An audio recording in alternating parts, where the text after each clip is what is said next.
Ça y est, nous sommes en direct, ça veut dire qu'il est midi, on est aux portes du week-end le vendredi et je vous retrouve pour l'épisode numéro 5 des Chroniques des Chambouleuses. Donc c'est déjà le 5e épisode, ça passe vite. Donc le but des Chroniques des Chambouleuses, c'est qu'on se retrouve de chambouleuses intérieures, révélatrices d'intérieur et qu'on fasse le focus sur une thématique et qu'on puisse tout simplement se présenter et partager nos expériences pour que vous puissiez, vous aussi, tout simplement prendre de bons conseils pour aménager les intérieurs de vos maisons. Alors aujourd'hui, on va faire un focus sur une thématique qui s'appelle le dédoublement des espaces et on va aller encore plus précisément sur, on va dire, deux verbes, le verbe manger et le verbe se laver. D'expérience, j'ai pu quand même beaucoup remarquer que dans les maisons, il y avait souvent des dédoublements d'espace. Par exemple, l'espace manger qui pourrait être dédoublé dans plusieurs endroits dans la maison ou l'espace se laver avec plusieurs salles de bain. Et force est de constater qu'il arrive très souvent que du coup, un de ces espaces soit déserté. Alors, je vais d'abord vous lancer un petit générique et puis, on ne va pas tarder, je vais accueillir 4 chouettes nanas qui se retrouveront avec nous juste après et on se présentera toutes juste après le générique. À tout de suite.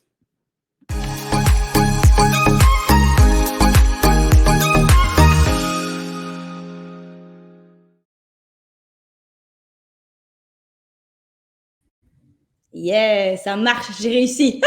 On est toutes là, cool. Bienvenue les filles sur le plateau, on pourrait l'appeler comme ça, le plateau des Chroniques des Chambouleuses. Donc, il y en a deux qui sont déjà venues, qui ont peut-être un petit peu plus d'habitude, c'est Julie Jacques et Anne Larocque. Et puis, on accueille une nouvelle Maud Fréture. On a envie de dire que le lien qui nous rallie toutes les quatre, je pense que c'est la passion pour l'univers de l'habitat et qu'on a toutes cette formation de révélation d'intérieur. Et donc, on va partager aujourd'hui nos expériences sur ce sujet. Donc, comme vous savez, vous l'avez entendu aussi, aujourd'hui, on va parler de dédoublement des espaces et on va partager nos expériences. On a toutes des expériences différentes et je pense que vous avez toutes pris, si je me trompe, des expériences que vous avez appliquées dans votre propre intérieur. On est d'accord ? Cool. Et comme d'habitude, on va diviser un petit peu cette chronique en deux temps. On va d'abord prendre le temps, en tout cas moi pas, je vais pas prendre ce temps-là, mais en tout cas, je vais vous laisser ce temps de parole pour vous présenter, pour dire qui vous êtes, peut-être de parler un petit peu de votre activité professionnelle au niveau de l'habitat. Donc, on va prendre le temps chacune de parler un petit peu de soi. Et puis, dans un deuxième temps, on va vraiment partager nos expériences autour de cette fameuse thématique du dédoublement des espaces, donc à nouveau sur le focus de l'espace manger et de l'espace se laver. À nouveau, cette fameuse méthode de révélation d'intérieur que j'ai inventée est sortie tout droit de mon esprit suite à cette expérience que j'ai eue en tant qu'organisatrice d'intérieur. Je suis rentrée dans plein de maisons et j'ai quand même pu remarquer quand même très souvent qu'on avait souvent des fois plusieurs endroits pour manger ou plusieurs endroits pour se laver. Et force est de constater que très souvent, il y avait des espaces qui n'étaient pas utiles et désertés. L'objectif aujourd'hui dans cette chronique, c'est de vous ouvrir l'esprit, de vous éveiller peut-être à une autre façon de voir l'intérieur de vos maisons, une autre façon de faire pour éviter de dédoubler des espaces, parce que qui dit dédoubler des espaces dit dédoubler les mètres carrés, dit dédoubler un petit peu aussi la circulation à l'intérieur de nos habitations. Et l'objectif de la rénovation d'intérieur, c'est de consommer moins d'espace, d'optimiser nos espaces pour que chaque centimètre et mètre carré de nos habitations soit utilisé et utile au quotidien. Et pour ça, ça demande des fois un petit peu de réfléchir à une autre façon de faire, une autre façon d'aménager nos espaces. Et donc, on va parler de ça ensemble. Alors, les filles, je ne sais pas qui veut démarrer parce que on va faire un petit tour pour que vous puissiez vous présenter. Yeah, cool, c'est rare qu'il y en a une qui se dise « je veux ». Parfait, Anne, merci. Allez, les filles, on se présente. Bonjour à tous, donc moi je suis Anne Larocque et j'aime me définir comme une home optimisatrice. Donc moi ce qui me motive, c'est vraiment d'aller explorer, créer, construire. J'aime aller en fait concevoir des solutions concrètes et sur mesure pour optimiser, améliorer en fait un environnement. Donc en fait j'ai une première casquette en tant que salariée pendant une dizaine d'années. J'étais ingénieure dans une grande entreprise agroalimentaire. Donc, j'étais responsable de production et puis après chef de projet. Donc là, j'ai pu améliorer, optimiser, gérer des projets. Donc, c'était passionnant. Mais à un moment, j'ai laissé ça de côté parce que j'avais ma deuxième casquette de maman. Donc, je suis maman de 3 enfants qui ont maintenant 12, 10 et 6 ans. Et j'ai un peu comme tout le monde dû gérer le quotidien et aussi trouver des solutions à un moment donné quand j'étais un peu épuisée. Donc voilà, ça, c'est encore ce côté que j'ai dû aller explorer pour optimiser et simplifier mon quotidien. Et j'ai une troisième casquette aussi, donc que je partage avec mon mari. Donc on adore faire de la rénovation. Donc on a rénové nos résidences principales et puis maintenant on rénove des appartements aussi en tant qu'investisseur immo. Donc voilà, c'est mes 3 casquettes que j'ai eues différemment et que j'ai encore. Et donc aujourd'hui, je suis là en tant qu'optimisatrice. Donc j'ai créé Libère ton intérieur. Et vraiment, ce que j'aime faire, c'est vraiment accompagner les gens qui ont des projets d'habitat. Donc vraiment pour qu'ils puissent se créer une maison simple et facile à vivre au quotidien. Donc ça peut être des gens qui achètent une maison, qui rénovent, qui veulent repenser aussi leurs espaces de vie. Donc moi, ce que j'aime, c'est vraiment les gens qui ont des projets autour de l'habitat. C'est ça dès que je vois un plan, j'ai envie de gribouiller, voilà. De gribouiller, d'améliorer ça, de donner mes idées, d'écouter aussi, de partir vraiment du besoin des gens pour qu'ils se sentent bien chez eux. Donc moi, j'ai vraiment envie que les gens deviennent acteurs de leur quotidien, qui reprennent un peu le pouvoir, que ce soit pas une maison qui subissent. Et moi, j'ai vraiment envie de dire aux gens d'oser vraiment transformer leur maison. Et là, ils pourront vraiment créer une maison qui soit vraiment un allié au quotidien. Et ça peut vraiment changer des vies. Ça a vraiment changé ma vie. Voilà. Cool, merci Anne. Ah, il y a un écho? Ah non, je pensais qu'il y avait un écho. Je dis souvent que quand on a un changement de vie, très souvent, ça passe pour notre lieu de vie. On aime y reprendre soin, améliorer, récupérer du temps. Et je trouve que ta présentation a l'image de qui tu es et anime un peu dynamique. Un petit peu, oui, anime complètement tes 3 moteurs. C'est pas pour rien que tu as plein de casquettes et plein d'activités et que tu fais tout évoluer avec une unité là, déjà. Tu as le profil de l'architecte, hein. Toi, tu as exploré, créer et construire. Et construire. Donc là, même en ce moment, derrière, on est en train de refaire des projets pour faire des plans, donc je suis plein là-dedans. Ça. Ah ouais, c'est gay. Hein. Et alors, en plus, juste pour faire une petite anecdote, j'ai suivi la formation Pop-up Home pour faire SketchUp. Donc, je m'éclate. Là, je vais reprendre ça, donc je suis très excitée. Cool, mais tu as bien transformé, hein, toi aussi, c'est ton leitmotiv, ton fil rouge, c'est vraiment aussi les rénovations. Hein, c'est de partir d'un lieu existant et de le transformer, y mettre ta touche, y faire des plans, l'améliorer, etc. Quoi. Cool, ouais. Merci Anne. Allez, qui enchaîne? Allez, Julie. Bonjour à tous, moi c'est Julie Jacques. Comme Anne vient de le dire, mon activité porte le nom de Pop-up Home. Et moi, je suis dans le domaine de l'habitat, j'ai envie de dire presque depuis ma naissance, puisque je suis fille d'architecte. Et donc, je vis là-dedans depuis toujours. Et c'est une passion qui est là depuis mon enfance. J'ai toujours vu mon papa faire des plans, aller sur des chantiers. Et donc, c'est quelque chose qui est ancré en moi, on va dire. Et donc, voilà, j'ai d'abord évolué dans le domaine artistique, le domaine du spectacle. Et puis quand il a été question de fonder ma famille, d'avoir ma fille qui a 11 ans et demi maintenant, je suis sortie de ce monde-là parce que voilà, c'était plus l'idéal avec les horaires étaient plus idéaux avec une vie de famille. Et donc, je suis vraiment repartie dans ma passion première qui était la décoration à l'époque et le domaine de l'habitat.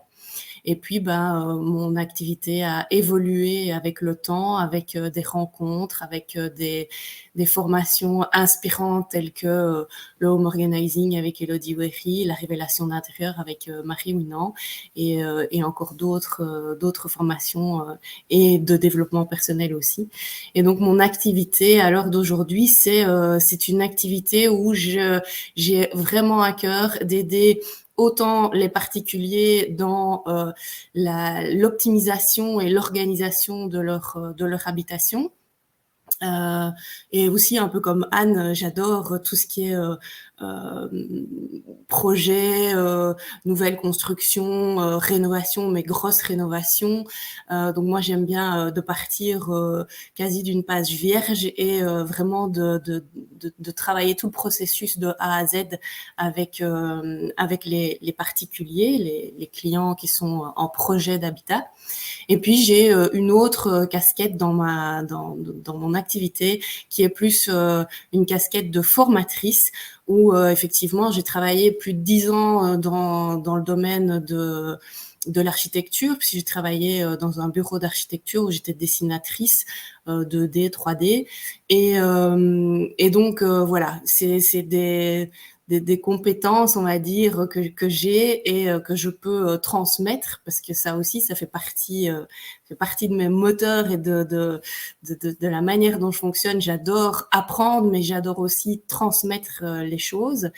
Et donc, j'ai créé une formation de modélisation à la 3D avec le logiciel SketchUp. Et puis là, je suis en train de mettre sur pied une formation en optimisation et en organisation d'habitat. Et donc, je forme des professionnels ou des futurs professionnels de l'habitat à acquérir soit des outils, soit des compétences dans le domaine de l'habitat. Donc voilà un petit peu mon parcours de vie et mon parcours tout court. Je crois que tu as pas remis ton micro, Marie. Pas encore, voilà. Je l'avais dit avant de démarrer. Je devais peut-être mettre des slides que tu avais préparés. Hein, il y en avait? Tu peux mettre le slide, oui. Ouais, mais c'est trop tard. C'est trop tard, oui. Mais voilà, en gros, tout ce qui est sur le slide a été dit. Je l'ai dit oralement. C'est très bien aussi. Cool. Merci, Julie. Ben maintenant, place à Maude pour se présenter. Maude Fréture. Merci Marie. Donc je m'appelle Maude Fréture, je suis en reconversion, donc en fait suite à un licenciement collectif, je suis pharmacienne d'industrie de formation. Voilà, j'ai décidé de mettre les choses à plat, de changer les règles, de faire des choses qui m'animent et qui me donnent de l'énergie, des choses que j'aime bien et surtout des choses qui font sens pour moi, de vraiment remettre l'humain voilà, dans ma pratique professionnelle. Donc, j'ai créé ma société au mois de juillet. Je travaille toujours à temps partiel dans le pharma. J'ai commencé ma reconversion avec Marie en révélation d'intérieur. J'ai également fait la formation d'Elodie Wery, donc en home management et en home organizing. Et je suis depuis le mois de septembre des cours à l'IFA PME en décoration d'intérieur. Voilà, donc pour l'instant, je suis en train de constituer ma matériothèque et d'établir les contacts avec tous les acteurs du métier. Et pour l'instant, mon terrain de jeu, c'est mon propre intérieur, puisqu'on a la chance d'avoir construit il y a 8 ans. Et alors, on a encore un certain nombre de pièces où on a posé les meubles qu'on avait et on n'a pas vraiment optimisé les espaces et pensé à l'ameublement. Donc voilà. Également, forcément, dans ma famille et chez mes amis. Et dans le futur, j'espère pouvoir offrir évidemment mes services à d'autres personnes. Voilà. Ou sinon, en termes d'ADN, je pense qu'on est toutes assez alignées, bien sûr, quand on se retrouve dans ce genre d'initiative. Voilà, c'est vraiment d'essayer de mettre l'humain, les familles au centre de leur habitat et d'offrir des solutions qui répondent vraiment à leurs besoins réels et pas des effets de mode, et pas seulement des choses qui sont jolies, mais vraiment avoir des solutions modulables dans le temps et des solutions qui facilitent la vie et qui répondent aux besoins réels des habitants. Chouette, merci Maude. Eh ben voilà, on a fait un petit tour de table pour se présenter. Donc l'objectif évidemment des chroniques, c'est d'un petit peu partager nos expériences et de vous apprendre et peut-être certainement de vous inspirer, de vous donner des idées. Et si ça peut vous impulser des idées directement après cette chronique et les mettre en place chez vous, vous ferez à mon avis 4 heureuses. Alors si vous avez envie, il faut que je le justifie avant qu'on démarre, de poser des questions parce que là maintenant on va partager, on va montrer des photos, elles ont toutes fait des PowerPoint parce que voilà, il y a des choses qu'on va expliquer où on a besoin certainement plus de visibilité. Si vous avez des questions plus spécifiques à poser, n'hésitez pas à les mettre en commentaire. Et alors moi, je vais tenir voilà, mon œil par rapport aux commentaires. Et si je vois qu'il y a des commentaires qui sont là, je les afficherai et on répondra évidemment à l'ensemble de vos questions. Donc, comme je vous ai dit, le thème d'aujourd'hui, on est sur ces fameux dédoublements des espaces. Donc, c'est bien, on va avoir un échantillon de plusieurs expériences différentes. Je pense que toi, Julie, tu vas faire le zoom sur ton espace manger, justement, ce fameux dédoublement des espaces qu'on peut voir beaucoup chez les gens. C'est-à-dire qu'on a un espace pour manger dans notre cuisine, soit sur une petite table, très souvent ancrée dans un îlot de travail, et puis on a une salle à manger sur le côté. Je ne dis pas, alors c'est intéressant aussi, on n'est pas en train de faire une généralité, on n'est pas en train de dire que si on a un espace manger dans la cuisine et une salle à manger, ça ne fonctionne pas, absolument pas du tout. On est là justement pour ceux qui peut-être se retrouveraient dans la situation où il a ces espaces qui sont là dédoublés et qui se rendent compte quand même qu'il y en a un qui est quand même fort déserté, qu'il y a peut-être des solutions à mettre en place. Et on est juste là pour vous ouvrir l'esprit à une autre façon de penser, une autre façon de faire. La révélation d'intérieur, elle est là non pas pour suivre les rêves conventionnels, les effets de mode, les tendances. Elle a été créée sur justement le fait qu'on casse les codes. On n'est pas là pour suivre des règles et des tendances. On est là justement pour faire en sorte que nos espaces de vie soient alignés à notre mode de vie, mais surtout, moi, ce que j'ai à cœur, je dis toujours chaque centimètre carré, parce que la révélation d'intérieur, on peut le faire même dans un studio, que dans un petit appartement, qu'on peut le faire dans une grande maison. C'est que chaque centimètre, mètre carré ou pièce soit vivante, c'est-à-dire qu'elle vive au quotidien et pas qu'on ait des espaces finalement qui soient utilisés que de façon exceptionnelle. Et donc, nous, on est là pour que l'ensemble de la maison puisse être vivante. Ça nous permet de faire des maisons évidemment beaucoup plus petites et de trouver des solutions adaptables et modulables d'aménagement à l'intérieur de ces pièces pour que ces pièces puissent peut-être changer de fonction au besoin pour cette utilisation qui serait moindre. Et donc, aujourd'hui, on va faire focus sur l'espace manger et aussi sur l'espace se laver des salles de bain et vous ouvrir l'esprit. Qui veut démarrer son partage d'expérience? Cool, Maud. Parfait. Donc, ce que je vais faire, c'est que je vais aller rechercher tes PowerPoint. Nickel. Du coup, on ne te voit plus. Ah. Je vais enlever. Ah, alors, la bannière, alors, oui, voilà. C'est mieux. Cool. Alors, je pense que vu que c'est moi qui ai ancré les PowerPoint, je pense, essaye toujours, si tu appuies pour bouger les slides, je pense que toi, tu ne sais pas. Non, si tu les avais ancrés toi-même, c'était possible. On le teste, mais non. Hein. Alors, c'est moi qui vais devoir le bouger. Donc, tu me dis juste, Marie, passe à la slide suivante. Quoi. Donc, voilà. Je te laisse partager ton expérience qui, toi, je pense, est plutôt sur le zoom des salles de bain et des espaces pour se laver. Oui, c'est ça.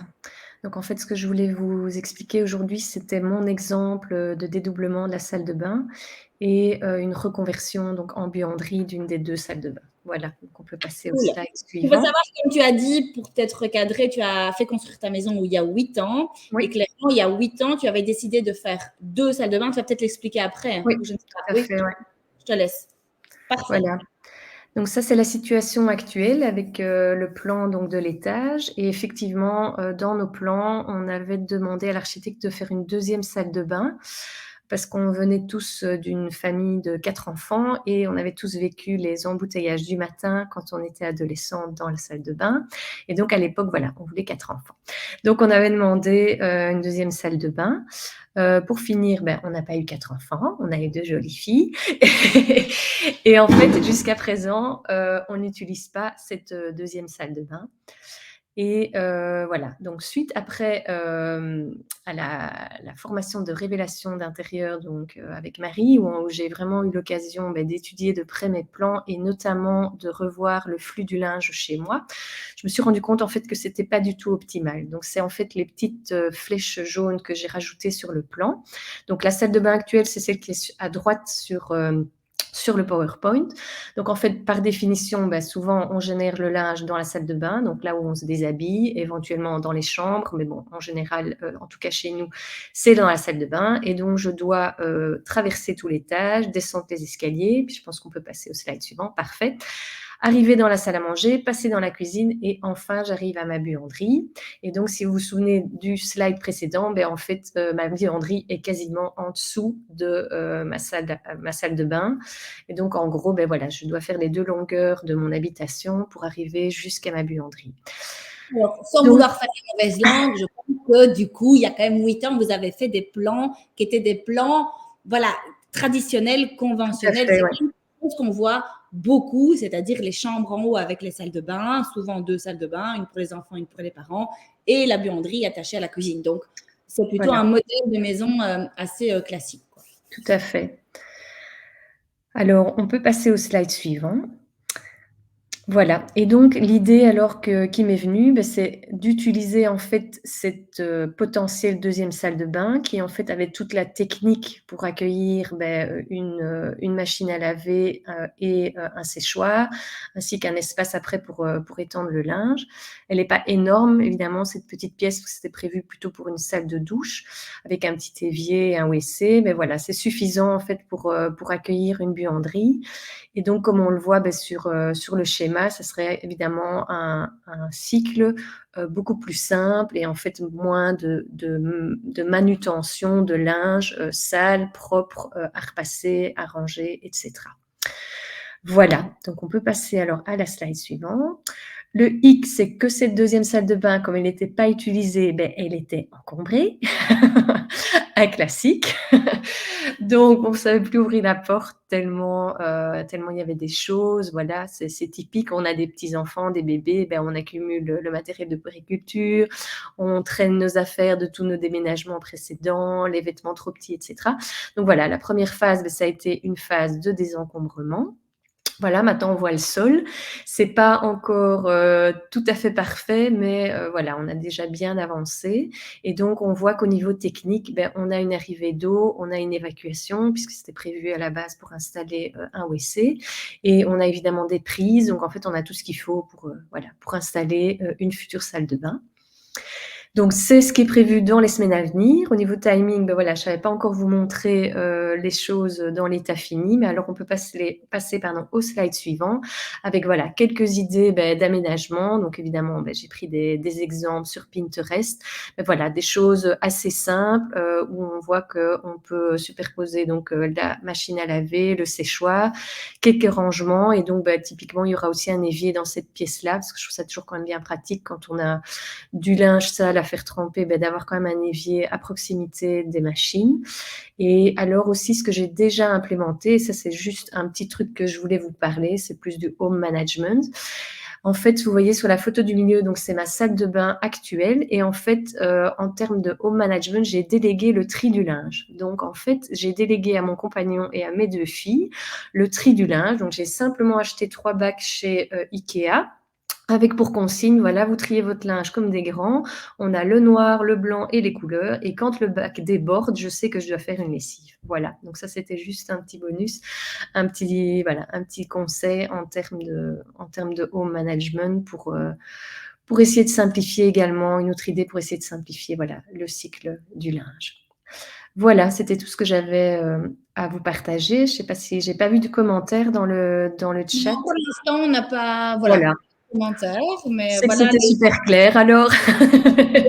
continue à arriver. Voilà, on est sur le temps de midi, donc et donc voilà. Mais voilà, en tout cas, ce que vous pouvez faire aussi, je le dépose ici, c'est que vous pouvez aussi, si vous regardez, en tout cas, pendant que vous êtes en train de nous écouter maintenant, c'est en replay et pas en direct, n'hésitez pas à ce moment-là à taguer le prénom peut-être de la personne, de taguer Maud, de taguer Anne, de taguer Julie, et de pouvoir peut-être poser une question spécifique à travers les commentaires, même en replay. Donc n'hésitez pas. Et donc du coup, si en plus vous les taguez, elles verront votre question, elles pourront vous répondre juste par la suite, parce qu'on sait très bien que tout le monde ne regardera pas ce live en direct. Donc vous pouvez aussi poser vos questions en dessous de cette vidéo après par la suite, quoi. Voilà, cool, merci.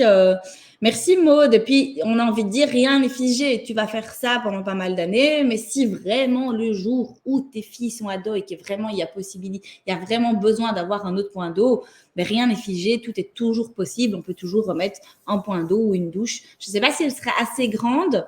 Elle avait l'air quand même une pièce Oui, assez je pense qu'il n'y a pas de souci. On peut installer une douche dans un coin, un petit évier et avoir les machines et avoir un système avec un fil à linge rétractable pour pas que ça prenne trop de place dans la salle de bain. Donc oui, tout à fait. Donc je pense qu'à terme, comme ces 2 filles et qu'elles commencent à passer du temps dans la salle de bain, en tout cas la grande, à mon avis, à un moment, voilà, on va faire la deuxième salle de bain, mais quelque chose de très simple, quoi, douche évier, voilà. Voilà.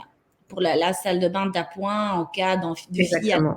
leur petit copain vraiment dans ce laps de temps court, il y a besoin de. Ce qui est intéressant dans ton exemple aussi, mais ce qui t'a facilité la vie, soyons clairs aussi, c'est que tu n'avais pas encore ancré cette deuxième salle de bain. Tout Parce à que fait.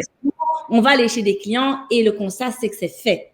C'est que très souvent, les salles de bain sont ancrées, les salles de bain sont faites. Et des fois, même le gros paradoxe, c'est que finalement, on va passer du temps dans la salle de bain qui est plus petite parce que très souvent, on fait un espace douche avec peut-être moins de budget, plus petit et plus basique. Et puis, on va faire une belle grande salle de bain, mais on se rend compte que tout le monde prend des douches et finalement, tout le monde passe sa vie dans cette petite salle de bain et pas dans la grande. Et donc là, on laisse des frustrations de se dire, mince, je me retrouve avec une salle de bain qui n'est pas utilisée, limite, j'ai mis plus de budget là. Toi, la chance que tu as pu avoir, c'est finalement de faire ce constat-là avant même d'avoir ancré cette salle de bain. Donc, ça t'enlève les frustrations du temps, de l'argent et du budget que tu as dû faire. Donc, tu as pu réinventer. Donc, c'était juste dans ta tête, le projet, et tu as pu le réinventer autrement beaucoup plus facilement. Mais c'est vrai qu'on le dit toujours en révélation d'intérieur, on peut faire de la révélation d'intérieur à tout moment et à tout processus, en amont de construction, en amont de rénovation. On peut le faire aussi dans l'état existant d'une maison qui a déjà été construite ou rénovée.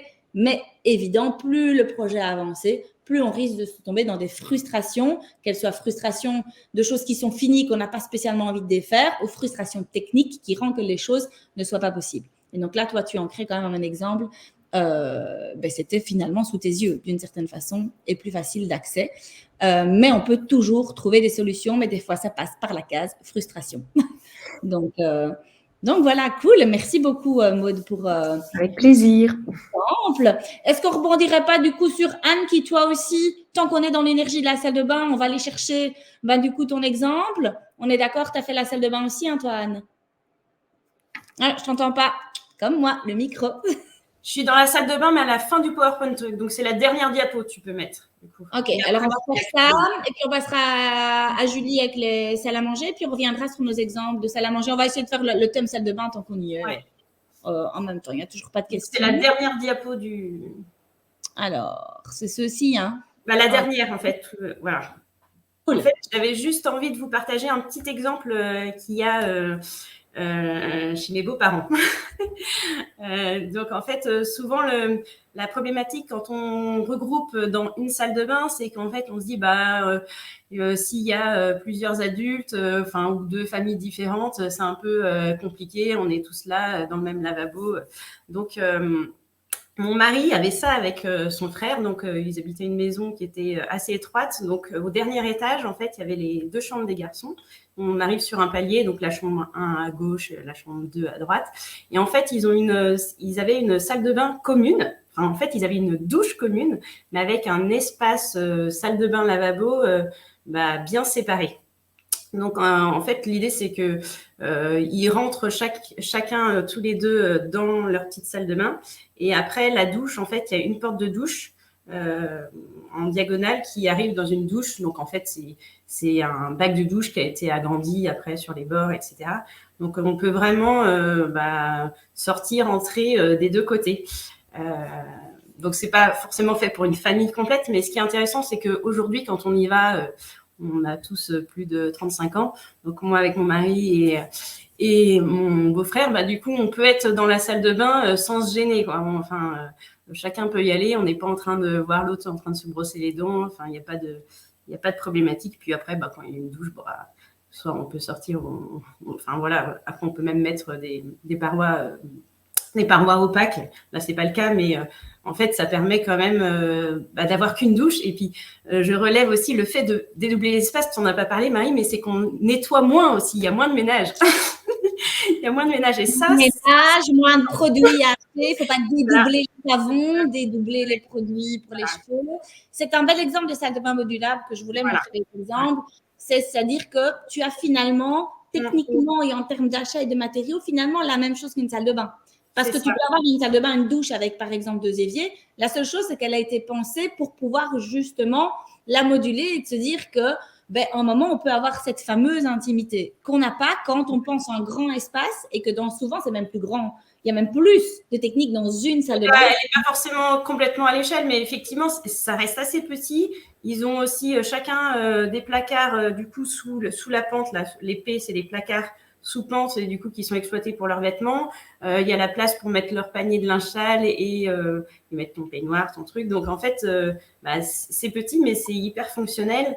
Voilà, c'est pas forcément idéal pour tu auras peut-être l'occasion, Marie, de montrer aussi des idées de salle de bain où on peut avoir 2 espaces dans la salle de bain et ça c'est super. Si tu changes, en fait, ce que j'aime, c'est la simplicité de la technique et des achats, en fait, qui est très simple. Une douche, 2 éviers, mais 2 espaces distincts.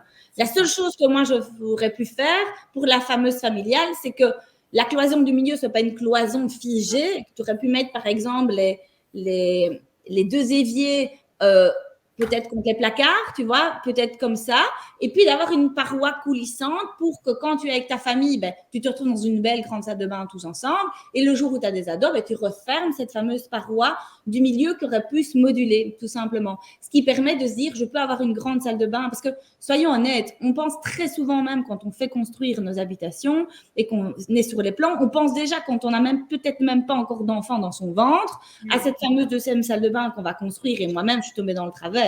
Donc, ce n'est pas absolument une critique, mais qu'on pense déjà à cette fameuse 2e salle de bain qu'on va peut-être déjà faire et que finalement, la majorité de notre vie, enfin, moi, je vois mes enfants 9 ans et 6 ans, Claire, on est encore dans la même salle de bain, mais ils sont même d'ailleurs encore même dans la même chambre à cet âge-là. Et donc, on se retrouve quand même pendant pas mal d'années tous ensemble. Il y a quand même une petite seulement partie où ils ont besoin de leur intimité.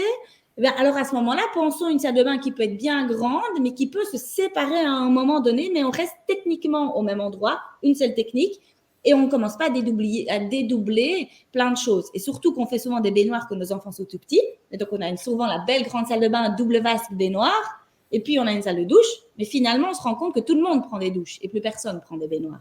Et donc, on se retrouve dans des espèces de paradoxes. Et il y a la possibilité, et c'est comme ça que moi, je pourrais aller rebondir. Je pense que j'avais commencé par aussi l'espace manger. Voilà. Alors ça, c'est des plans, des exemples de plans. Voilà, moi, quand je fais de la modélisation en 3D, je ne suis pas là pour faire de la décoration. Je suis là pour ancrer les espaces et des idées. Donc, l'exemple de gauche, c'est chez des gens qui avaient acheté, donc c'est chez des clients, ils avaient acheté la 2e maison. Ils avaient une maison, ils avaient acheté la 2e maison à côté. Parce qu'il manquait quelques espaces, sauf qu'ils dédoublaient la cuisine, ils dédoublaient tous les espaces. Ils achetaient une 2e maison. Et donc, du coup, ils se retrouvaient avec beaucoup trop de mètres carrés au rez-de-chaussée. Et je leur avais expliqué cette fameuse idée. Donc ça, on ne va pas en reparler ici. Ça fait partie de la chronique au niveau de la gestion du linge. Moi, au niveau de la gestion du linge, je demande toujours de rassembler. C'est vraiment le terme de la révélation naturelle. Rassembler les espaces qui touchent la gestion du linge. Exactement ce que Maud va faire aussi en montant sa buanderie et en donnant une autre fonction, c'est que le verbe se laver, laver le linge et le dressing soient dans un même endroit. Donc ça, c'est ce qui a été fait là. Mais ce qui est intéressant, si je fais un zoom sur la salle de bain, c'est que j'aime penser des espaces qui se modulent et de partir du constat que quand même une bonne partie de notre vie, on va se retrouver tous ensemble dans la même salle de bain et c'est plus pratique, plus facile de nettoyage, un seul produit à mettre dans la douche et pas dans plusieurs salles de bain. Donc, ça évite de démultiplier les espaces, démultiplier les coûts techniques, démultiplier l'achat brut de construire une salle de bain et puis tout ce qui entraîne l'entretien, les produits, etc. Et donc, de penser à un espace. Donc là, vous le voyez dans l'exemple, c'est tout simple, c'est basique, il y a 10 milliards de façons de l'exprimer. Il y a 2 vasques, oui, mais elles sont séparées, c'est-à-dire qu'elles ne sont pas l'une à côté de l'autre. Et il y a un espace qu'on pourrait dire où il y a une douche. Il y a une espace, j'ai fait une bête cloison, mais il y a une douche avec un évier. Et puis de l'autre côté d'un mur, on peut imaginer, vous voyez, il y a une baignoire et un évier. Donc ça veut dire et que dans la paroi de la douche, on pourrait imaginer par exemple une grande porte coulissante. Possibilité de penser les choses de plein de milliards de façons différentes. Ça veut dire que la majorité de ta vie, tu seras dans ce grand espace-là avec tes enfants et la porte sera coulissée dans la douche. Mais quelquefois où tu reçois à loger ou des amis ou tes parents parce qu'ils habitent l'étranger ou que tes enfants sont ados, eh ben, il suffira tout simplement d'aller fermer en fait tout simplement cette porte pour créer 2 salles de bain. Mais ça veut dire que techniquement, tout est rassemblé. Ça veut dire que finalement, tu n'as acheté que 2 éviers et une baignoire ou une douche. Moi, je dirais même que quand les enfants sont devenus ados, tu peux même créer le même genre d'espace avec 2 douches. Parce qu'à un moment, tout le monde quasi prend des douches. Alors, chacun est différent. Il y en a qui veulent garder des baignoires. Moi, je prends encore bien des bains de temps en temps. Mais ça veut dire qu'on peut créer une grande salle de bain et que cette grande salle de bain, juste parce qu'on va dispatcher finalement les vasques ou les éviers et qu'on va penser l'aménagement autrement, on peut tout simplement ouvrir et fermer cette salle de bain et créer 1 ou 2 salles de bain. Mais alors, ça limite les mètres carrés, ça limite la technique, ça limite les déplacements, les nettoyages, etc. Et donc, vous pouvez voir aussi sur l'exemple de droite, pareil.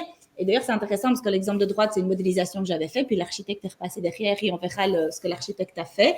Mais pareil, c'est juste dire que peut-être qu'on peut créer une douche, par exemple une douche italienne, en face, on peut avoir une vasque et pareil, penser une cloison qui fait que si à un moment, toi, tu as envie d'aller te laver ou faire quelque chose et que tu as ton ado, si l'ado, lui, il est dans sa douche, il a sa vasque, il peut fermer, il peut garder son intimité. C'est un autre exemple. Ça, c'est chez l'exemple de mon beau-frère et ma belle-sœur qui ont aussi créé, mais ça, c'est la gestion du linge dans une autre chronique, le dressing attaché à la salle de bain modulable, attaché à la buanderie qui communique avec le jardin. Donc, c'est tout, tout le rassemblement de tout ce qui touche à se laver le linge, ranger le linge dans un même espace. Mais vous pouvez voir qu'ils ont aussi conçu une grande douche italienne. Vous voyez quand je mets mon curseur? Oui. Non, vous voyez pas, hein. Une grande douche, donc la pièce du milieu, c'est la salle de bain, mais une grande douche italienne où là, il y a une porte coulissante qui est prévue et un lavabo, et de l'autre côté, une baignoire et un lavabo, ce qui fait que la majorité du temps, si cette porte elle est coulissée, il n'y a pas de problème, ça fait une grande salle de bain, mais qu'on peut avoir une espèce d'intimité pour ces quelques petites années où nos enfants sont ados, ou ces jours exceptionnels où on reçoit. Ça, c'est un autre exemple. On est reparti sur à nouveau toujours le même trio. On peut voir que à gauche, c'est la buanderie. Au milieu, avec, vous voyez, les penderies assez serrées, c'est l'espace dressing qui communique avec aussi, vous voyez, une grande pièce qui est aussi dédoublée. C'est-à-dire qu'il y a un moment, une double vasque où là, en face, il y a une baignoire qui communique avec une autre partie dans la salle de bain où il y a aussi une vasque et une douche. Et ça veut dire que, à nouveau, là, je pense qu'ils ont mis une porte. Vous pouvez tout simplement mettre une porte entre les deux espaces pour créer deux salles de bain, mais quand on est petit, que les enfants sont là et qu'on là, on peut tout simplement laisser cet espace ouvert et donc à nouveau c'est moins de mètres carrés, techniquement moins cher et on commence pas à dispatcher parce que très souvent on va dispatcher les salles de bain dans deux espaces dans la maison. Mais au niveau de la construction, techniquement, ça demande de gains techniques, ça demande plus de déplacements, etc. Et donc ça, c'était pour un peu vous inspirer peut-être une autre façon de voir le verbe se laver, qu'il ne faut pas toujours dédoubler les salles de bain.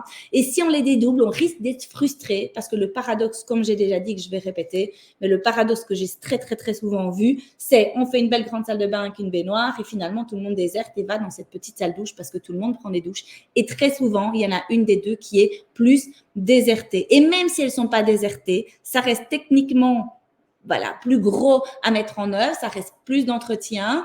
Et moi, j'ai toujours tout ce qui est visible, on va plus facilement le ranger. Donc, il vaudrait mieux un grand espace qui peut se moduler parce que pour la personne qui doit entretenir la maison, moi, je sais que c'est plutôt moi qui va prendre soin de la maison, entretenir le lieu. Et OK, on aura beau dire les ados doivent nettoyer, etc. J'aurais beaucoup plus facile à gérer les choses si j'avais une grande pièce qui peut se fermer que si je devais aller me déplacer et voir ce qui se passe dans la salle de bain de mes ados. Et donc là, avec ce genre d'idées directement à la rénovation, à la construction, vous pouvez imaginer votre vie jusqu'au bout sans problème, avec techniquement beaucoup moins d'efforts. Donc voilà. Je ne sais pas s'il y en a une de vous qui veut rajouter quelque chose. Je n'ai pas ça. C'est vraiment, moi je trouve, en tout cas, je vous invite vraiment à aller regarder le live sur la gestion du linge parce que moi, c'est vraiment ce qui a vraiment changé beaucoup de choses chez nous. Et du coup, c'est vrai qu'on a une salle de bain qui s'est transformée en buanderie comme mode. Oui, c'est vrai, tu avais ça, tu avais une petite salle de douche, c'est ça l'histoire. En fait, on avait deux salles de bain. Il y en a, en plus, on a eu des problèmes de fuite sur une. Donc, en fait, on s'est tous répatriés sur une. Et comme l'autre, en fait, on avait déjà fait le changement de mettre les machines, elle est passée en buanderie. Et à l'époque, tes machines étaient en bas aussi. En bas, au rez-de-chaussée, l'opposé. Tu as une grande maison, toi. Hein. Oui, Elle est vraiment grande, ta maison. Ouais. Et donc, voilà, le but de la révélation d'intérieur, c'est un maximum réduire et rassembler les mêmes fonctions au même endroit pour éviter les déplacements inutiles. Et ça, il n'y a rien à faire. Oui, la gestion du linge, rassembler tout ce qui tourne autour du linge, se laver le linge, etc. C'est pour moi quelque chose de très intuitif et très instinctif, mais clairement quelque chose qui n'est pas du tout encore ancré aujourd'hui dans nos habitations. Cool, merci en tout cas les filles pour ces échanges. Je vois que Mélissa est là et nous écoute. Elle dit, moi, je n'ai qu'un seul espace, mes petits rikiki. Je vais afficher d'ailleurs, comme ça on peut tous le voir. Et les astuces pratiques pour le linge ne sont même pas possibles. Impossible d'installer la machine à laver et le sèche-linge. Ouais. Et donc, des fois, à nouveau, on se retrouve dans des situations où, ben voilà, c'est figé, c'est comme ça et c'est compliqué. Après, j'aime aussi, moi, à nouveau, voir des fois les projets de façon beaucoup plus large parce que très souvent, on peut aussi réinventer les choses peut-être un peu différemment. Mais oui, des fois, on est limité, ça, c'est certain. Tout n'est pas toujours possible. Cool, ben voilà pour le dédoublement des salles de bain. Maintenant, on va attaquer un petit peu plutôt l'espace manger. Claire, moi, ça m'impacte beaucoup ça aussi parce que moi-même, je suis tombée dans le panneau clairement quand qu'on a rénové notre maison à l'époque.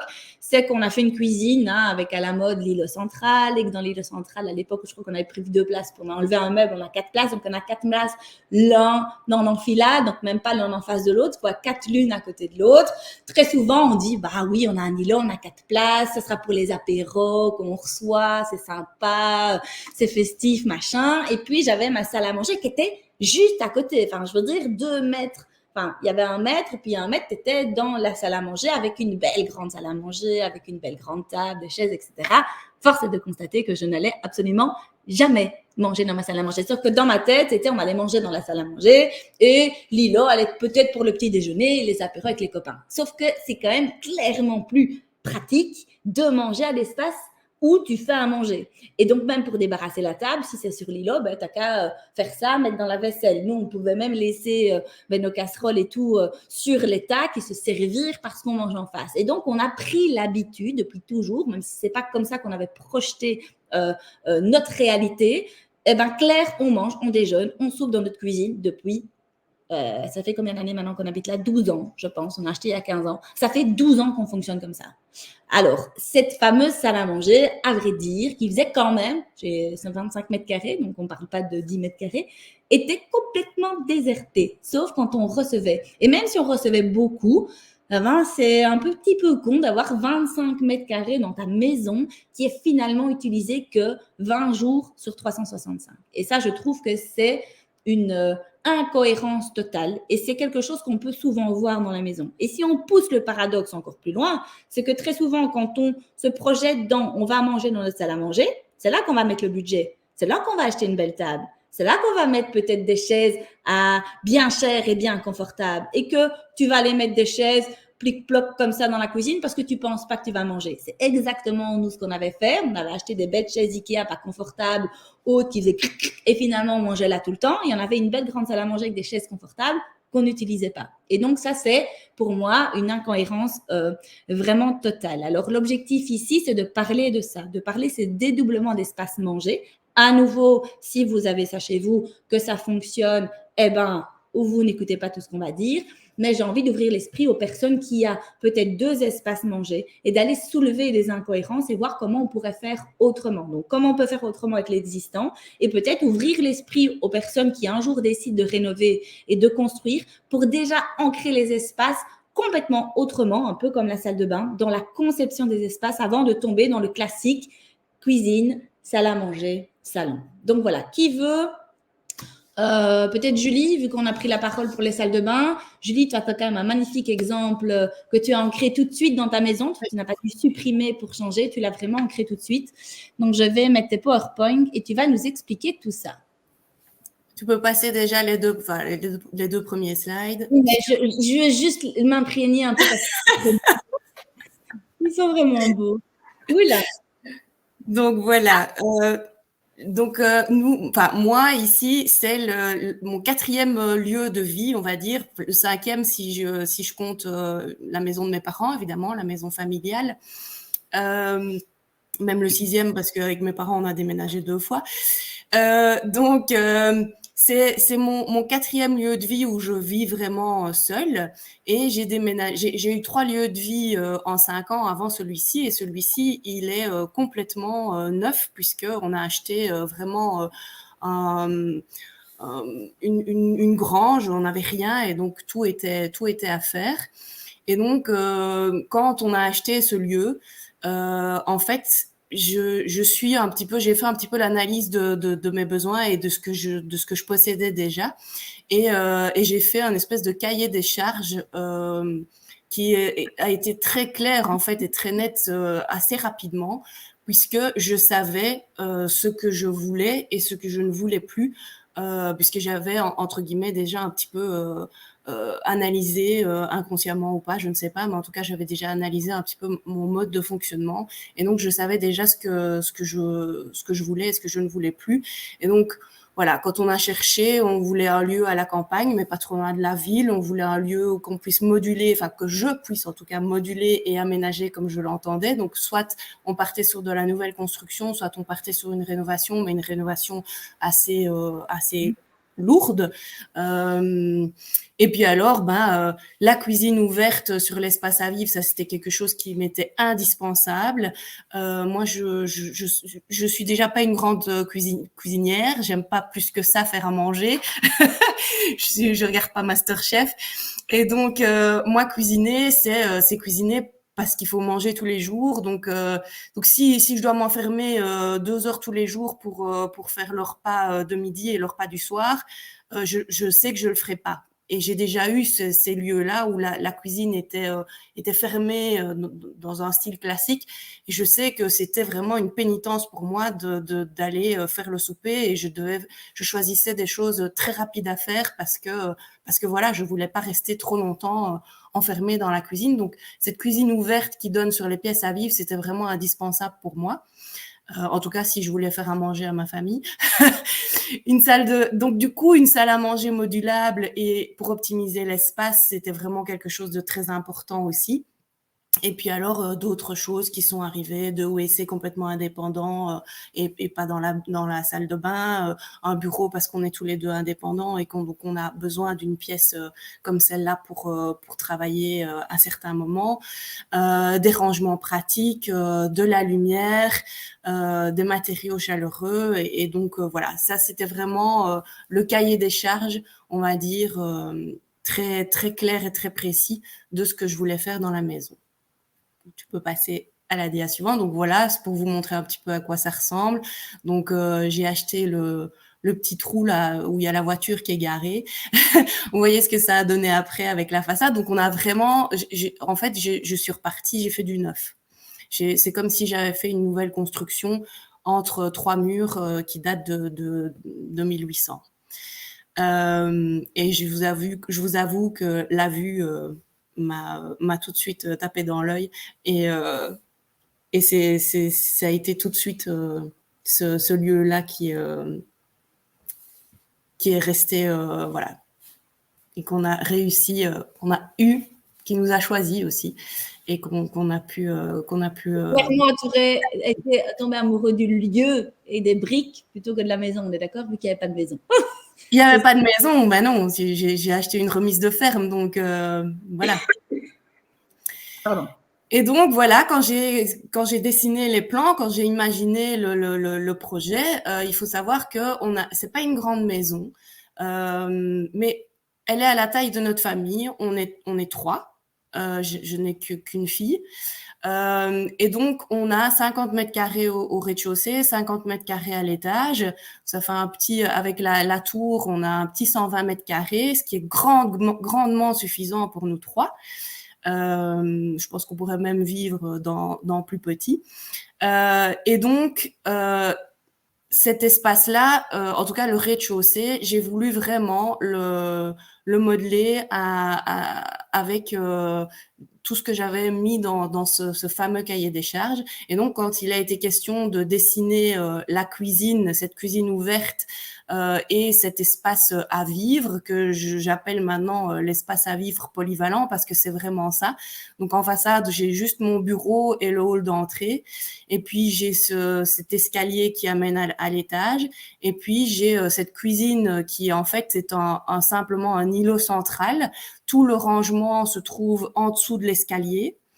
Le four à micro-ondes se trouve aussi en dessous de l'escalier. Et puis on a cet îlot central, et accolé à cet îlot central, j'ai simplement une table. Pour l'instant, c'est même un vieux bureau de nos bureaux où je travaillais avant, que j'ai récupéré en attendant d'acheter une belle table.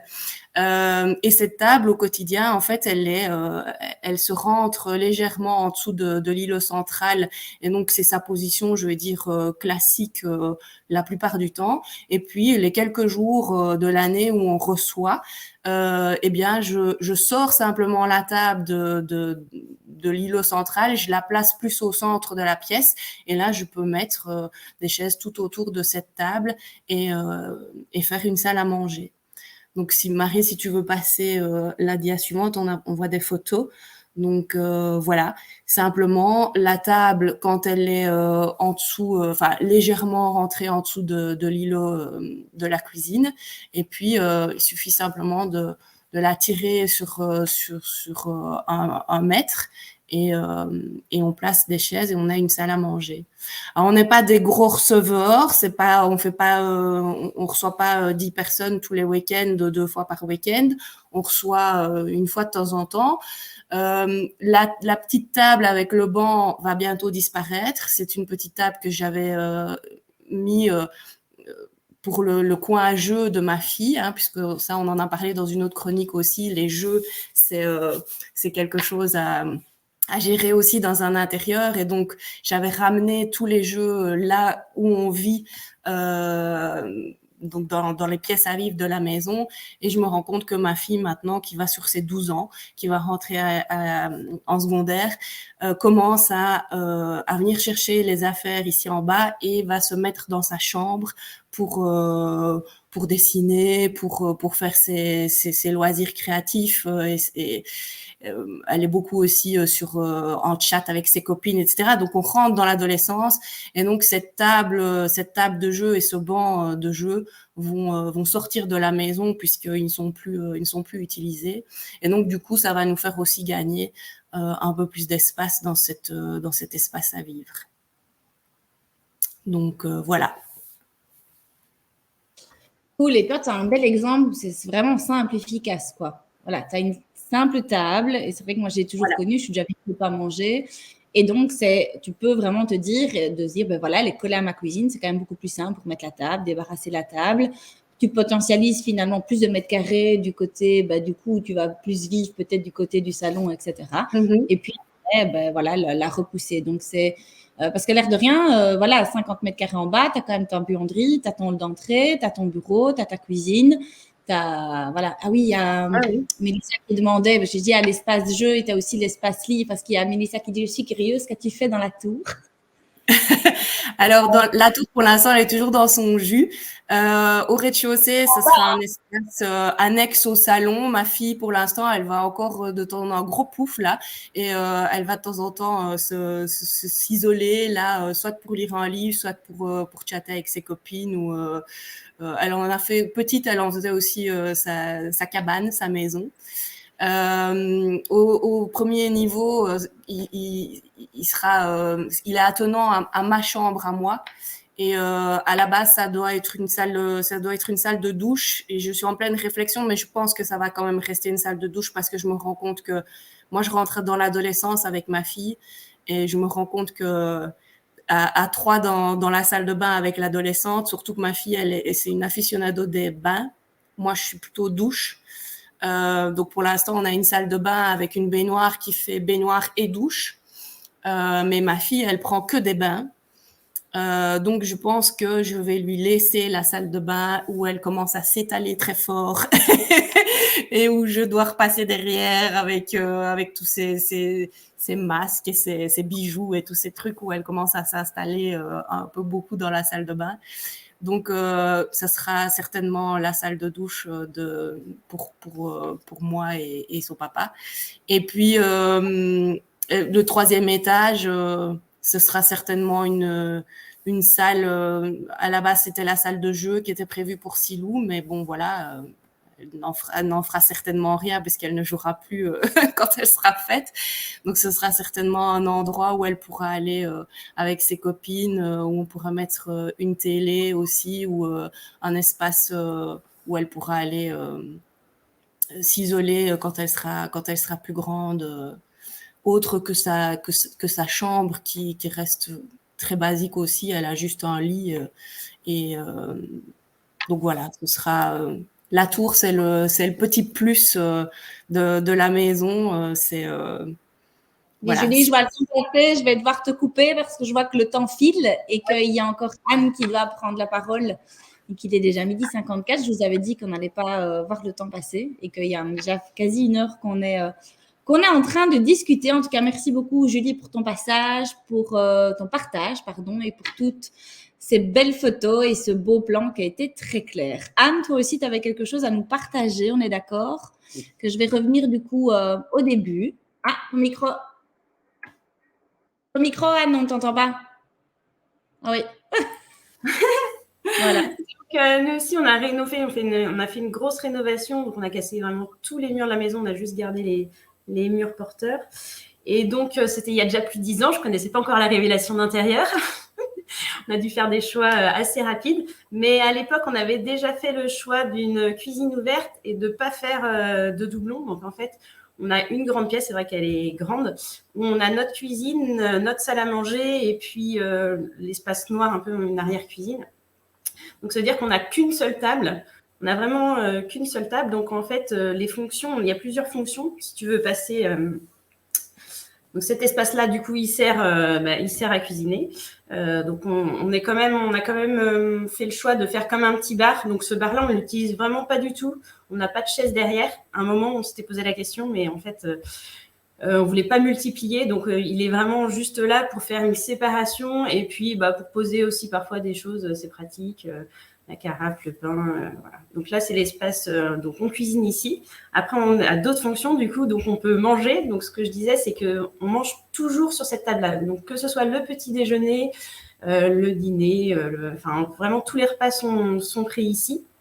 Et puis, on a aussi de la place pour stocker dans l'arrière-cuisine, voilà. Et les dernières fonctions en fait qu'on a en faisant ce choix-là, finalement, c'est de se dire, on aurait pu, parce qu'on avait la place de faire des espaces séparés. C'est qu'en fait, on a gardé, en fait, il y a beaucoup d'espace. Bon là, elle est bien rangée aussi sur la photo, c'est pas toujours le cas, mais on peut vraiment circuler librement et les enfants peuvent vraiment jouer dans cette pièce-là. Là, sur la première photo, c'est souvent même, on met de la musique, ils dansent, ils bougent. Maintenant, ils sont un petit peu plus grands, mais si on revient sur la troisième photo, Marie, tac, celle d'après encore, pardon. En fait, à une époque, maintenant, vraiment, on n'a plus trop de jeux en bas, mais il nous reste juste un petit cube de jeu sous la fenêtre qui suffit amplement, même quand on a du monde. En fait, là-dedans, il y a juste des caplats, 2 ballons et des petites voitures. Ça suffit quand on a du monde. Et puis, pour notre dernier qui a 6 ans, sinon, on n'a plus du tout de jeux. Mais à une époque, on avait des jeux là. On a même eu le parc pour les enfants à cet endroit-là. Après, au tout début, quand l'aîné était en CP, j'avais installé un petit bureau. Donc, c'était hyper pratique aussi pour les devoirs. C'est le plus, en fait. Ouais. Donc, et puis, depuis qu'on a enlevé les bureaux, les jeux et tout ça, finalement, ça reste grand, mais en fait, on l'utilise parce que parfois, ils jouent même au ballon un peu là-dedans. Et je trouve ça hyper agréable d'avoir un grand espace au lieu d'avoir finalement cloisonné, d'avoir 2 espaces bien séparés. Et ce qui permet effectivement, en fait, de recevoir, parce que là, notre table, on peut manger jusqu'à 6 autour, mais on a des rallonges. Et on peut vraiment manger à 20 dans cette pièce-là en faisant une grande table, en rajoutant une autre petite. Et on a toujours, nous, alors, on a des grandes familles. Nous, on est 5, mais dès qu'on reçoit, ça multiplie tout de suite par 2, par 3. Et du coup, on a quand même, tout le temps, on a 3 chaises en plus dans cette pièce-là. Donc là, maintenant, elles sont sous la fenêtre, puis il y en a une autre à côté du bar. Et du coup, on a au moins cette petite réserve de chaises qu'on n'a pas besoin d'aller chercher au grenier, etc. On sait que, si on reçoit des copains, on peut vite fait, ou sinon on fait manger les enfants et puis après les adultes. Mais du coup, c'est assez pratique au quotidien. Et ça a permis aussi... alors, à un moment, on faisait aussi les devoirs parce que parfois, les gens gardent aussi leur table de salle à manger pour faire les devoirs des enfants quand ils ne l'utilisent pas. Nous aussi, ça a servi aussi à un moment. Puis maintenant, on a carrément fait un espace bureau pour tout le monde. Donc, ça a vraiment encore désencombré un peu plus cette pièce-là, mais je trouve que c'est hyper agréable de se dire, il n'y a qu'un endroit. Alors, parfois, on a parfois les réflexions, on se dit, oui, mais en fait, qu'on reçoive ou qu'on soit qu'entre nous, on est dans cette pièce-là. Moi, ça me dérange pas du tout. Ça me dérange pas du tout que quand on a 15 personnes, bah, on est à côté de la cuisine. Au contraire, bah, souvent, je sais pas, on a une communion, un truc, bah, bah, tout le monde met la main à la pâte aussi, quoi. Parce que finalement, on n'est pas en train de faire le service. Tout le monde peut participer. Voilà. Moi, je trouve ça hyper agréable d'être dans cet espace-là, d'avoir fait le choix d'un seul espace. Puis, voilà, tu as ce mode de vie-là et donc vous, ça vous correspond très bien. Exactement. Voilà, si tu avais fait peut-être un îlot avec des places, très certainement, ben, l'un ou l'autre aurait été déserté et donc plus encombré. Et puis, on aurait peut-être rangé des papiers, des choses. Alors que là, effectivement, finalement, cet espace-là, il sert qu'à manger. Donc, on ne va pas aller venir faire du télétravail dessus, aller revenir des courses, aller poser nos sacs, etc. On sait que de toute façon, il doit toujours être vide 3 ou 4 fois, même 4 fois par jour avec le goûter. Donc bah, il vit en fait, il est vraiment exploité en tant que cuisine. Ouais, et donc voilà, donc toi c'est bien parce que tu as ancré cet exemple-là, donc vraiment tu as fait un salon à part et tu as fait cuisine, salle à manger en une.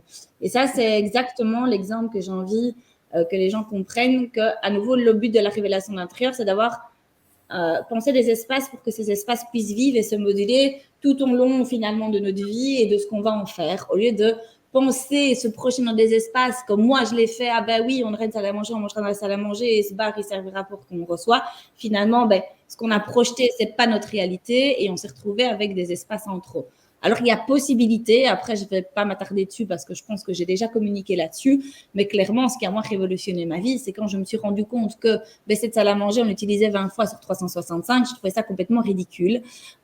Et donc, j'ai impulsé des changements chez moi. Donc, le dédoublement des espaces mangés, je les ai barrés ici, mais on le voit là, c'est quand tu as vraiment soit un îlot avec, et des fois, tu as un îlot avec 3 chaises, et puis tu as 2 enfants. Et donc, ça veut dire que même si tu as envie de manger là, ben, tu ne serais pas, parce qu'il n'y a que 3 chaises, donc c'est très limité. Ou alors, ils vont manger là, avec une chaise sur le côté. J'ai vu des gens qui faisaient ça et qui n'allaient quand même pas manger dans leur salle à manger. Donc, c'était vraiment d'avoir une table à côté de la cuisine où il y a aussi un espace manger. Mais là, très souvent, ben, on dédouble. Et voilà. Donc, moi, ce que je préconise à nouveau, c'est plutôt de penser des salles de cuisine. Et ça, c'est à nouveau, c'est quand on rénove ou quand on fait une nouvelle construction qui se module. Très souvent, soyons clairs que notre quotidien, si on peut manger près de la cuisine, c'est quand même beaucoup plus facile pour débarrasser, pour mettre la table, pour mettre dans la vaisselle, pour ranger, peu importe. Il y a beaucoup moins de mètres carrés et c'est de pouvoir l'ancrer dans notre cuisine. Très souvent, aujourd'hui, quand on l'ancre dans un îlot parce qu'on fait des places avec des chaises hautes dans un îlot central, etc. Mais ça se module pas, ça. Comme moi, ben, j'ai 4 places une à côté de l'autre. On mange comme ça. Je ne sais pas faire autrement que ça parce que c'est ancré dans l'îlot. Donc, idéalement, c'est si on a une cuisine où on a un îlot central, là, par exemple, c'est de pouvoir tout simplement se dire, ben, la majorité du temps, ben, cette fameuse belle table, parce que là, on peut investir dans une belle table, dans des bonnes chaises dans lesquelles on se sent bien, ben, on va peut-être aller la mettre contre l'îlot. Et ça veut dire que 300 jours, peut-être 300, je sais pas moi, 40 jours l'année, on va manger là près de notre cuisine parce que c'est plus facile pour le quotidien, sur une belle table et sur des bonnes chaises collées près de la cuisine. Mais le jour où on doit recevoir, eh ben c'est pas grave, cette table, on sait tout simplement la défaire, la mettre autrement peut-être dans nos pièces. Ça veut dire qu'on gagne aussi des mètres carrés, un peu comme tu as fait Julie, quand tu as ta table qui est contre ton îlot, ben, tu as un espace évidemment qui est beaucoup plus grand de l'autre côté. Mais tu as la possibilité aussi de bouger ta table. Et c'est pareil, ça veut dire qu'on peut récupérer des mètres carrés sur le côté pour peut-être faire un espace de jeu pour les enfants avec un tapis et faire beaucoup plus facilement vivre l'espace que d'aller dédoubler 2 espaces manger. C'est d'ancrer cet espace manger dans l'espace cuisine pour le quotidien, mais que ce ne soit pas ancré dans l'îlot, que ce soit tout simplement une belle table de salle à manger qui soit collée et puis qui peut se déplacer quand on reçoit. Et ça change tout. Et donc, il y a évidemment, c'est pour Pinterest, vous pourrez voir pas mal d'exemples, mais l'objectif, c'est plutôt de dire, c'est bien de rassembler le verbe manger et la cuisine pour le quotidien, de le jouer en mode salle à manger, mais tout près de la cuisine. Et donc, on libère des espaces de mètres carrés sur le côté. Ça, c'est chez moi, soyons clairs. On avait une belle grande, donc l'image de droite, je prends une photo de la cuisine, c'est la cuisine où on mange. Je ne crois pas que j'ai fait des photos à la cuisine, l'un à côté de l'autre. Ok, c'est pas sexy. Ok, on est en train de manger sur des chaises hautes, mais c'est notre quotidien, c'est comme ça qu'on fonctionne. Et donc, on a viré cette salle à manger. Et cet espace n'a jamais été aussi vivant que depuis qu'il est vide. Soyons clairs, mes enfants jouent en permanence dedans. Et on a tout simplement acheté ce fameux buffet qui se transforme en table de salle à manger. Et d'ailleurs, demain, je fête l'anniversaire de mon enfant. Donc ce soir, je vais y mettre la table pour l'anniversaire de mon fils. J'ai 6 rallonges. Je n'ai pas de cave, je n'ai pas de garage, je n'ai pas de grenier. J'ai 50 mètres carrés, même pas à peine, même pas un mètre carré au sol. C'est le petit local VMC où on a un petit espace de rangement. Et dans cet espace-là, je sais y mettre plein de choses quand on optimise. Mes chaises que j'empile, mes 6 rallonges, j'ai aussi mes trucs de nettoyage, mon aspirateur qui se trouve là. Donc, dans un tout petit espace, je sais mettre ces fameuses rallonges qui ne prennent pas beaucoup de place. Et cet espace, au moins, les jours où on ne reçoit pas, mes enfants, ils sont en permanence en train de jouer. Pour l'instant, c'est à nouveau le thème basket, le ballon de basket est mis. C'est le thème tennis, le thème gym. Ils font de l'overboard, ils font de la trottinette.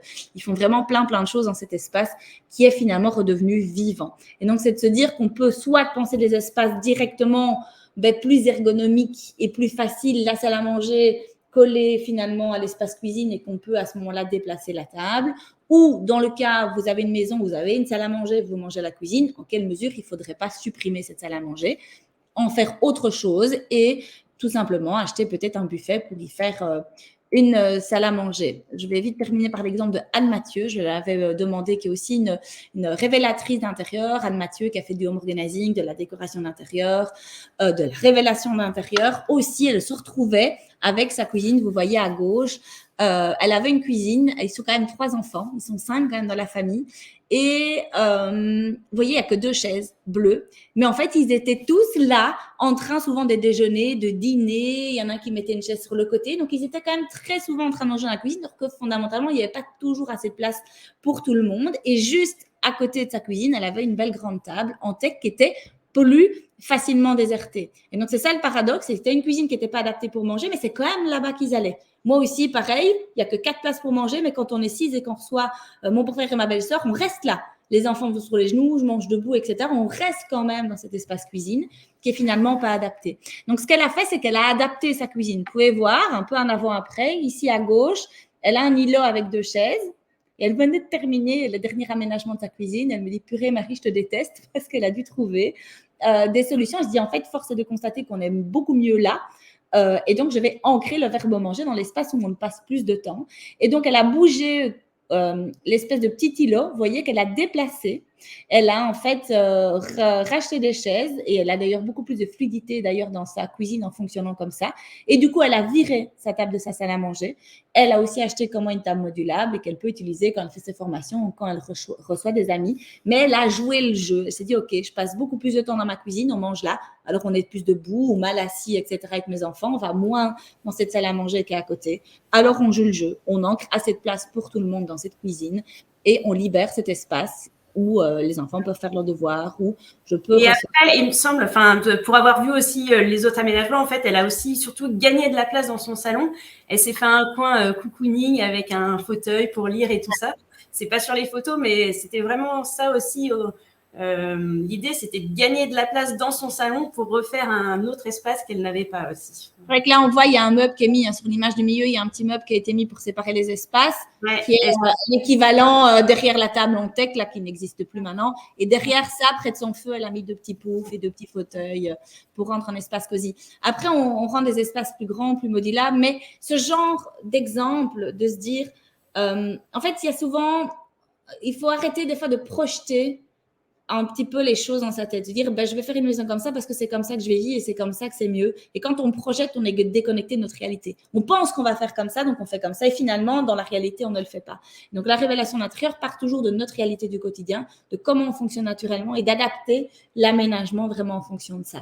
Après, on est là pour un maximum vous inspirer, pour éviter de se sentir coincé, pour faire en sorte que ces lieux puissent se moduler et vivre au fur et à mesure du temps. C'est-à-dire avec cette salle de bain modulable, on peut fermer, ouvrir. Vous pouvez voir toute votre vie avec vos enfants, vos ados et des gens que vous recevez avec cet espace-là. Une cuisine où vous allez mettre une table collée à votre îlot pour le quotidien qui est plus facile, mais quand vous recevez, vous pouvez tout simplement mettre la table et la bouger. Et donc, on n'est plus coincé dans des schémas qui sont assez enfermants et d'une certaine façon limitants. Donc, voilà. Ah ben voilà, tu as Élise qui met, j'imagine qu'elle connaît bien Anne. Je confirme qu'on est mieux chez Anne avec cet aménagement, même juste pour prendre l'apéro. Cool, je sais qu'ils aiment les apéros chez eux aussi. Merci pour ton retour. Ben voilà, il y a eu de...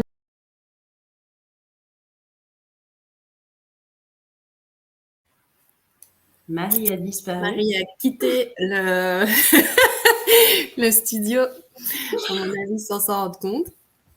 Elle va revenir. De toute façon, nous, on n'a pas la main, donc... Ah, vous savez rien faire. Voilà. Ça, je suis partie. Je ne sais pas ce que j'ai fait. Je vous ai laissé toute seule. Pardon. Donc, voilà, on a dépassé le timing comme d'habitude. Mais c'est ancré dans mon ADN. Je ne sais pas respecter un timing. Picobello, c'est compliqué pour moi.